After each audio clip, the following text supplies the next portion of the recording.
Ողջույն։ Համաձայն հեղինակավոր կազմակերպությունների Հայաստանում անցկացրած հարցումների, Սահմանադրական դատարանի եւ ընդհանրապես դատական համակարգի նկատմամբ հանրային վստահությունը բավական ցածր մակարդակի է, ընդամենը 20-25% սահմաններում։ Առաջին հերթին անկախության պակասի ընկալում կա։ Քաղաքացիների գերակշռող կարծիքը այն է, որ նրանք զերծ չեն Նիկոլ Փաշինյանի միջամտությունից։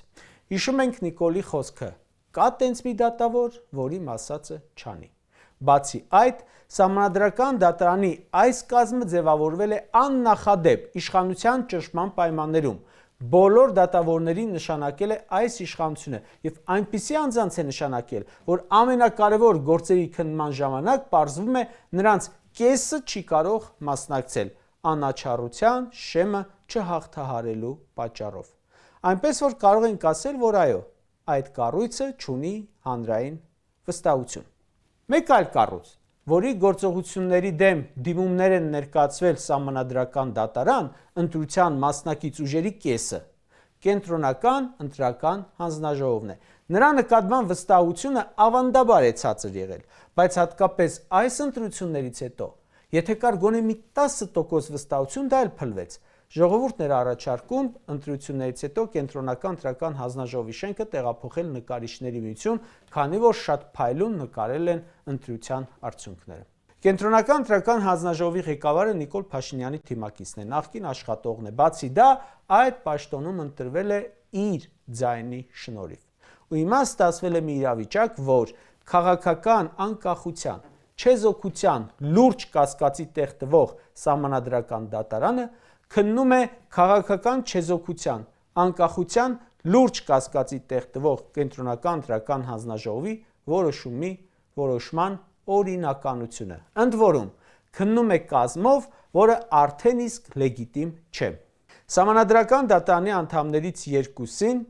թույլ չտրվեց մասնակցել քննարկմանը, բայց եւս երկուսը, որոնք ելի անաչառ չեն կարող լինել, թույլ է տրվել մասնակցել։ Ստացվում է Սեդա Սաֆարյանը, որը մասնակցել է 21 թվականի ընտրություններին կուսակցության ցանկով,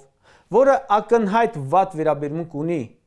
Ռոբերտ Քոչարյանի նկատմամբ, պետք է քննի հենց այդ կուսակցության դիմումը եւ Ռոբերտ Քոչարյանի դիմումը։ Սահմանադրական դատարանի անդամ Դավիթ Խաչատուրյանը, որի եղբայրը Փաշինյանի հետ իրավական խայտառակություններ է արել մեր երկրում, ապա Նիկոլի SMS-ով ազատվել է աշխատանքից, պետք է քննի Նիկոլի ինքնահռչակ հաղթանակի դեմ դիմումը։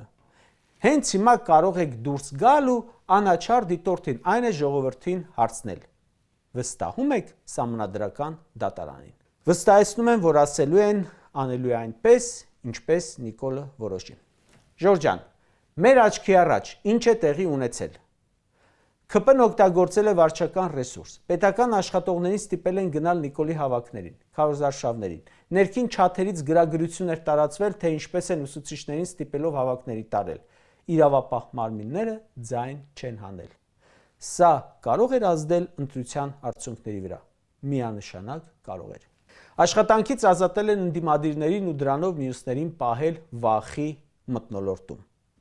Իրավապահները հազարավոր գաղտնալսումներ են հրապարակել, քաղաքացիների ձայնագրություններ մոնտաժել, հրապարակել, մեղադրելով ընտրակաշառք բաժանելու մեջ ընդդիմադիրներին, սևացնելով, բռնաճնշումներ անելով։ Բայց ՔՊ-ի պարագայում, որը վարչական ապարատի տերոր էր անում, ոչ մի ձայնագրություն չկա։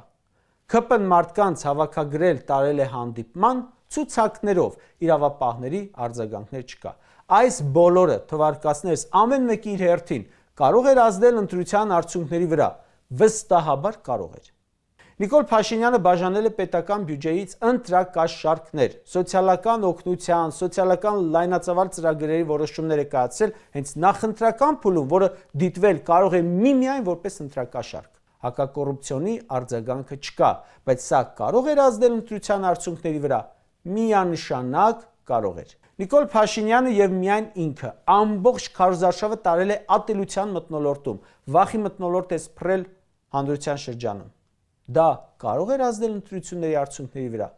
միանշանակ կարող էր։ Տեղի ունեցել աննախադեպ բան։ Արտաքին ուժերը միջամտել են Հայաստանի Հանրապետության ներքին գործերին աջակցելով Նիկոլ Փաշինյանին։ Հիմա դա ազդել կարող էր ընտրության արդյունքների վրա, վստահաբար դա եւս շատ է ազդել եւ գուցե բոլորից ավելի շատ։ Բուն ընտրության օրը եւ գիշերը խախտումներին չեմ էլ անդրադառնում։ Դատախազություն, քննչական կոմիտե, հակակոռուպցիոն կոմիտե, որ ընդդիմադիր ուժերին, թեկնածուներին, համակիրներին նրանց ահաբեկել են, խուզարկել են, կալանավորել են, բարի համբավը արատավորող հաղորդագրություններ են տարածել, հերթապահություն են արել ընդդիմադիրների տների, շտաբների, գրասենյակների մոտ, որ ամենաստից պատճառով ու առանց պատճառի բերման ենթարկեն։ Նրանք ՔՊ-ի բռնաճնշումներին բանի տեղ չեն դրել։ Մարդկանց ստիպելով հավաքների տանել աչքաթող են արել եւ դրանով օգնել են Փաշինյանին։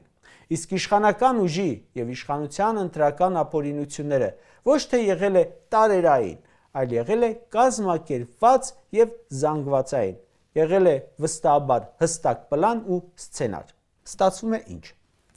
Այս գործի քննությանը ներգրաված են Սահմանադրական դատանը, Կենտրոնական ընտրական հանձնաժողովը, Դատախազությունը, Քննչական կոմիտեն, ՔՊ կուսակցությունը, Հակակոռուպցիոն կոմիտեն մի կողմում, որպես Նիկոլ Փաշինյանի գրպանային կառույցներ։ Մյուս կողմում ընդդիմությունն է, ու իհարկե ՍԴ դիմացներից ոչ բոլորին կարելի է համարել իրական ընդդիմություն, բայց դա այս պայն էական չէ։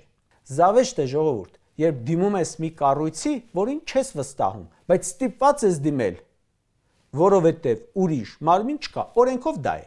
Հիմա Սահմանադրական դատանը կամ պետք է մերժի ընտրությունների արդյունքները անվավերջ ճանաչելու դիմումները, կամ պետք է նոր ընտրություններ նշանակի, կամ երկրորդ փուլ նշանակի, գուցե որոշ տեղամասերում վերաքվեարկություն դնի, բայց եթե հաստատում է անկախ ակնհայտ ապօրինությունները,